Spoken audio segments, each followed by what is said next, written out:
1998 की बात है। और जब बड़े बाबा 2006 में विराजमान हो गए कुंडलपुर में अपने उच्च सिंहासन पर, तब आचार्य जी ने सोचा कि ऐसा क्या कुछ किया जावे कि वो भी स्मृति बनी रहे। तो जनवरी की बात थी, जब फरवरी आई और माघ पूर्णिमा की तिथि आई, तब आचार्य महाराज जी ने 1 नहीं, 2 नहीं, 3 नहीं, 5 नहीं, 10 नहीं, 20 नहीं, 25, 30, 35, बोलते जाओ, 40, 45, 50, 55, 56, 57, 58 ऐसी ब्रह्मचारिणी बहनों के लिए आर्य का दीक्षा प्रदान की। पूछा गया कि गुरु और समय में क्या अंतर है, गुरु और समय में क्या अंतर है। तो समय जो होता है पहले ठोकर खाने देता है, बाद में ज्ञान समझ में आता है कि क्या हुआ। ठोकर खाने के बाद में पता चलता है कि हमने क्या किया।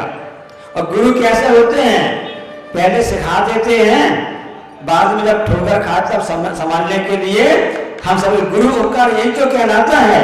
सही कार्य को सही समय पर सही ढंग से करने का नाम ही दीक्षा है। ये आचार्य महाराज जी को बता गए हैं। इसलिए आचार्य जी ने बहुत अच्छी बात कही थी, अभी से स्मृति कर रहे हैं। अतीत की स्मृति होती है। 18 तारीख से फरवरी से हम सब अतीत में जा रहे हैं। गुरु को गुणगान करने की महिमा ज्ञान स्मरण करने को क्या कर रहे हैं, ये सब पूरा अतीत चल रहा है। इस अतीत में सब हम पूरा समय स्मृति कर रहे हैं, लेकिन वर्तमान में तो अनुभव में आता है। इसलिए हाइको में लिखा था महाराज जी ने कि भूतकाल सपना है, भूतकाल सपना है और भविष्य का लोग चिंता कर रहे हैं आगे क्या होगा, कैसे होगा, क्या होगा। तो भूतकाल सपना है, भविष्य काल कल्पना है, किंतु वर्तमान काल तो अपना है। इस अपना को देखो, क्योंकि वर्तमान काल में हम जिएंगे तभी हम अच्छे कार्य कर सकेंगे, जो आचार्य महाराज जी ने हम सबके लिए बताया है। अब एक साहबा जो कह रहे थे कि आइंस्टीन ने जो सिद्धांत बताया था एनर्जी का, E=mc², कभी भी एनर्जी नष्ट नहीं होती है, एनर्जी का परिवर्तन होता है, उसका ट्रांसफर हो जाता है। इसी प्रकार जितनी भी चुंबकीय ऊर्जा है, इस ऊर्जा बोलते हैं हिंदी में, विद्युत ऊर्जा है और भी ऊर्जा है, इसी प्रकार से प्रत्येक व्यक्ति की आत्मा में ऐसी ऊर्जा भरी हुई है जो उसके लिए उसका उपयोग कर सकता है। कहा जाता है कि आइंस्टीन न्यूटन जो है ना कि उसके अपने दिमाग में कितने लाख चिप होती हैं। आइंस्टीन न्यूटन ने कुल 15% उपयोग की थी, इतना बड़ा वैज्ञानिक हो गया था। अब हम चाहें तो हम गुरु की बात को समझकर सुन करके अपनी ऊर्जा को, अपनी एनर्जी को, उसको अपन इतना करके आगे बढ़ा सकते हैं। क्योंकि साधु का जीवन जो होता है, सब बोलते हैं ना फूल जैसे महक रहे हैं, फूल जैसे खिले हैं, फूल खिले हैं। कई प्रकार के फूल होते हैं, इससे ही फूल की हम बात बता रहे हैं। एक फूल होता है गुलाब का और एक फूल होता है कपास का। फूल गुलाब का भी है। वर्तमान में लोग जो भोग आदि में जाते रहते हैं, विषय आदि में जाते, जिनको मन लगा रहता है, और दुनिया भी जानती है कि हमेशा गुलाब का फूल रोज उसको पसंद करते हैं। सेंट इत्यादि है ना, रोज का गुलाब का पसंद करते हैं ना, तो सब गुलाब को पसंद करते हैं। लेकिन साधु का जीवन गुलाब का जीवन जैसे नहीं होता है। साधु का जीवन तो कपास के फूल जैसे होता है। अब आपने गुलाब का फूल तो देखा होगा, कपास का फूल आपको देखने नहीं मिलेगा। दोनों में अंतर क्या है? क्योंकि गुलाब का फूल खिलता है, कुछ देर खिलेगा। जहाँ भी आचार्य महाराज जी सत्यनिवास के पीछे जब विश्राम करते थे, वहाँ एक गुलाब का पौधा भी लगा हुआ है, बिल्कुल लाल गुलाबी से। जिस समय श्वास खराब था उस समय गुलाब का फूल पूरा खिला हुआ था। अभी 2 दिन पहले भी 200 फूल खिल गए। तो गुलाब का फूल खिल गया और हमने जब 2 दिन बाद देखा, उसकी पंखुड़ी नीचे जाकर के गिर गई, उसी मिट्टी में मिल गई। तो साधु का जीवन गुलाब के फूल जैसे नहीं होता है, साधु का जीवन तो कपास के फूल जैसे होता है। कपास का फूल सफेद होता है, खिलता है, खिलता है, सबको अच्छा से प्यारा लगता है, वह कभी नीचे गिरता भी नहीं है। गिर भी जाता है तो उसका उपयोग हो जाता है, उस कपास के फूल के द्वारा ही धागा बनता है, उस धागे से ही वस्त्र बनता है। तो गुलाब का फूल तो गिरकर खिलकर के मिट जाता है, कपास का फूल मिटता नहीं है, बल्कि दुनिया को ताना बाना के रूप में, कपड़े के रूप में आकर के शरीर की रक्षा करने का कार्य करता है। ऐसे साधु का जीवन होता है। ऐसा आचार्य श्री महाराज जी का जीवन उस कपास के फूल के समान था कि जो जिस समय यहाँ पर सब थे उनको देख कर सभी अपने अपने भाव प्रकट कर लेते। जब जब देखो देखता लगी तो मेरी ओर, तो उस समय सब उपयोग कर लेते। उसके बाद भी जब संत का यहाँ से बिहार गमन हो गया, बिहार से बिहार होता है तो अनेक प्रकार के होते हैं। तो कई एक साधक ने कहा कि हमने आचार्य जी के प्रवचन सुनकर के सब लाभ लिया, अपने प्रवेश किया, अब क्या करेंगे? घबराने की बात नहीं है। एक वेबसाइट बनी हुई है www.vidyasagar.guru, आचार्य श्री मोबाइल ऐप, आचार्य श्री विद्यासागर व्हाट्सएप चैनल, ऐसे और इंस्टाग्राम, फेसबुक, सब कुछ ऐसा बना हुआ, 8 साल से बना हुआ है, जिसमें सब कुछ आचार्य श्री के हाई को प्रवचन, कक्षा, जितनी भी भक्तियां हैं, गुरु भक्ति हैं, संस्मरण है, सब कुछ उसमें पड़ा हुआ है, बड़ी पुस्तकें पड़ी हुई हैं। क्योंकि आचार्य श्री ने कहा था अतीत की स्मृति होती है। अतीत की स्मृति कैसे हो? अतः हमेशा कहा है आओ आओ लौट चलें। कहाँ लौट चलें? बच्चे आते हैं सुनने के लिए, साथ में माँ के साथ में जाते हैं, मम्मी घर मतलब मंदिर चलो, आदि दर्शन करने चलो, वहाँ चलो। जब यहाँ पर बच्चे आ जाते हैं तो फिर वो बच्चे मचलने लगते हैं, अरे तुम तो अभी चलो नहीं, घर कहाँ चलो? घरे चलो। मन चला बन के रहा, घरे चलो। तो आओ आओ लौट चले। कहाँ लौट चले? अपने घर की ओर लौट चले। हमारा अतीत क्या था, हमारा इतिहास क्या था, जिसको कि आचार्य जी हमेशा कहते हैं कि अपने अतीत इतिहास को जानो समझो, क्योंकि भारतीय इतिहास क्या था सोचो तो आप, स्वर्णिम इतिहास रहा।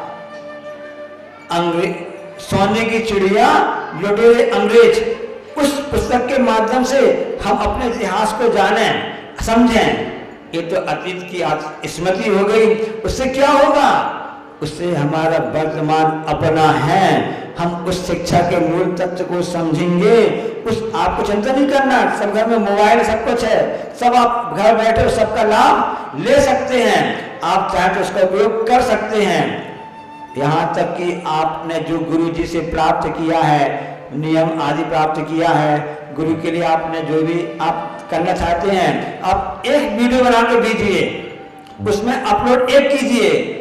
आप एक करेंगे, आपको उस वेबसाइट के उस चैनल के माध्यम से 1000 वीडियो प्राप्त होंगी, जिसमें आचार्य श्री के उपकारों का वर्णन और होगा। चाहे आप किसी भी संप्रदाय के हो, किसी हिसाब से भी हो, आपको क्या प्राप्त हुआ। कई लोगों ने मंडन करा लिया, कई लोग पूछा है क्यों कराया? ये घर गृहस्थी वाला काम होता है, ये आस्था श्रद्धा का विषय होता है। यदि आपने मंडन कराया है तो आपने क्यों कराया, आपने क्यों इस हिसाब से किया, वो भी अपनी वीडियो बना करके उस वेबसाइट में आप डाल दीजिए। आपको क्या मिल रहा, ताकि आपके अनुभव से दूसरे लोगों को प्रेरणा मिलती रहेगी।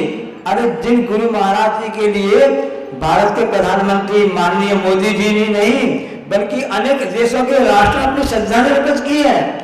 बहुत से ऐसे कागज आए हैं, हिंदू मुस्लिम समाज वालों ने अपने श्रद्धांजलि अर्पित की है। कब आपको प्राप्त होगा? आप सुन तो लिया, लेकिन आपको प्राप्त होता है इन सबको आप उस आचार्य जी के नाम से जो www.guru वेबसाइट है, या आचार्य विद्यासागर व्हाट्सएप चैनल भी है, आप स्कैन करके उसमें सब डाल सकते हैं, ताकि आपको सबका प्राप्त हो सके। तो केंद्र में दया थी, इसलिए हम सब उनको याद करते हैं, क्योंकि भगवान महावीर स्वामी का संदेश जियो और जीने दो के नाम से सब जानते करते हैं। तो वास्तव में आचार्य महाराज जी ने उस संदेश को सही अर्थों में दिया है, जो आचार्य कुंज उनकी परंपरा के साथ में हमेशा आता रहा है। सबके घर में लाइट फिटिंग, जो तार की फिटिंग होती है ना, केबल फिटिंग होती होगी, सबने देखा होगा। कभी कभी क्या हो जाता है कि कभी हाई वोल्टेज हो गया या कुछ है, उसमें जो इंसुलेटर रहता है, रबड़ आदि रहती है, वो पुरानी पड़ गई, खराब हो गई, तो वह खराब हो जाती है तो दोनों तार जुड़ जाते हैं और शॉर्ट सर्किट हो जाता है। आप जानते ना, अभी कहाँ सूरत में कहीं कोचिंग क्लास में 11वीं मंजिल में शॉर्ट सर्किट हो गया था, कितने बच्चों का अवसान हो गया था। कई बार सर्किट से बहुत आग लग जाती है, तो शॉर्ट सर्किट हो गया।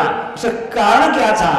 क्योंकि वहां पर जो केबल थी वह उसकी क्वालिटी नष्ट हो गई, या केबल का जो इंसुलेटर वो अभाव था। यह मुनि दीक्षा संयम का केबल है, क्योंकि यह जीव अनादि काल से इस संसार में भटकता रहा है। इसमें जिसके जो तार है ना, वो बिना केबल के हैं, इसलिए कभी शॉर्ट सर्किट हो जाता है, दुर्घटना हो जाती है, आग लग जाती है। आचार्य महाराज जी की कृपा से आज ऐसे 9 दीक्षार्थियों के लिए और से मुनि दीक्षा के लिए और ऐसे 58 बहनों के लिए ऐसे संयम रूपी केबल प्रदान किया गया था। अब उनके जीवन कभी भी शॉर्ट सर्किट नहीं होगा, क्योंकि जब सांस में होगा तो करंट का प्रवाह होता रहेगा। और जिस लक्ष्य को लेकर के यह दीक्षा प्राप्त की जाती है, उस लक्ष्य को प्राप्त कर सकेंगे। इसे सही कार्य को सही समय पर सही ढंग से करने का नाम ही तो दीक्षा है। और इस दीक्षा मुनि दीक्षा जो होती हैं, आपकी गाड़ियों में रिवर्स गियर की व्यवस्था होती है। फोर व्हीलर जो होते हैं ना, एक तो उसमें गियर रहता है जिसका से गाड़ी आगे चलती है एक्सीलेटर से। एक रिवर्स भी गियर होता है कि रिवर्स गियर लगा करके हम अपनी गाड़ी को पीछे करते हैं, रिटर्न करते हैं। सभी गाड़ियों में रिवर्स गियर की सुविधा तो होती है, मिलती है, सब होती है। ध्यान रख लेना, इस संयम का मार्ग है, संयम का पथ है। इसमें जो भी गाड़ी आरूढ़ होती है, गुरु कृपा से होती है, गुरु की बहुत मैत्री कृपा से आरूढ़ होती है। उस गाड़ी में कभी भी रिवर्स गियर की सुविधा नहीं होती है। हमेशा आगे बढ़ना इसमें एक ही लक्ष्य रहता है। इसलिए आप सब चाहते हैं कि बाद में गुरु के लिए सब हमको कैसे प्राप्त हो। तो डिजिटल का जमाना आ गया है, पेमेंट भी आप डिजिटल से करने लगे हैं। तो हम चाहते हैं कि आप हर चीज गुरु संबंधित जो भी आपके संस्मरण हो, जो भी आपका अनुभव हो, सब आप उसमें अपलोड कर दीजिए, सीधी स्कैन कीजिए, अपलोड हो जाएगी, ताकि भविष्य के लिए वह डिजिटल लाइब्रेरी का काम करेगी। जब कभी आज के वर्तमान में, जब आगे भविष्य काल में कोई पूछेगा कौन मूक माटी रचयिता थे, कौन आचार्य विद्यासागर महाराज जी थे, उस समय की आगे आने वाली पीढ़ियां भी उस डिजिटल लाइब्रेरी के द्वारा सब जान लेंगे। खुली किताब जैसा सब हम सबको पता चल जाएगा। इसलिए हम यही चाहते हैं, भगवान हम गुलाब के फूल नहीं बनना चाहते हैं, क्योंकि गुलाब का फूल कुछ क्षण तक महक देता है, बाद में नष्ट हो जाता है।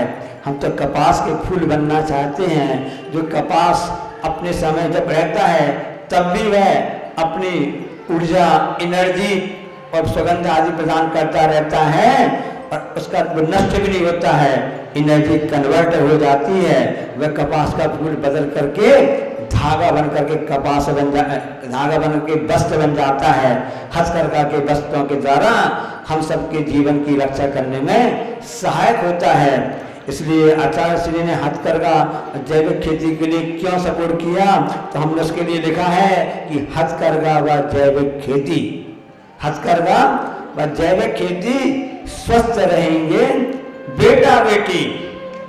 हथकरघा का प्यारा कपड़ा, हथकरघा का प्यारा कपड़ा वतन और बदन की रक्षा करता। इसलिए आचार्य महाराज जी लास्ट हिस्से से वह बदन की रक्षा के साथ साथ में हम सबके बदन की रक्षा का भी ध्यान रखते थे।